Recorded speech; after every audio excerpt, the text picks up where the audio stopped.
એ દ્વારકાધીશ મિત્રો, સવારમાં જાય દૂધ ભરવા જવાનું હતું એટલે આપણે દૂધ ભરવા નીકળી જાઓ ભાઈ. કેમેરા ચાલુ હતા જો હું દેખાવ. હા ભાઈ ભાઈ. પછી તો ભાઈ આપણે સ્કૂલે જવાનું હતું એટલે આપણે ઇસ્ત્રી કરવાની એટલે ઇસ્ત્રી કરી નાખી.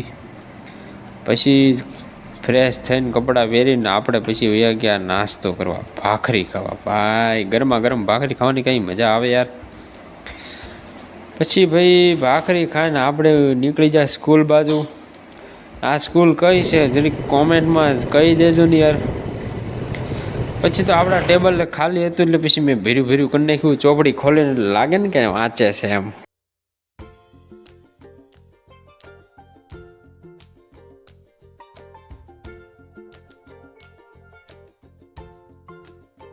કબડ્ડી રમવા રમીને બધા થાયકા ખોટાવે ધૂળ ધમા કરીને પછી આપણે નીકળી જાય ઘર બાજુ. ઓ ભાઈ બાકી કાલ નવા બ્લોગમાં મળ્યા. જય દ્વારકાધીશ મિત્રો.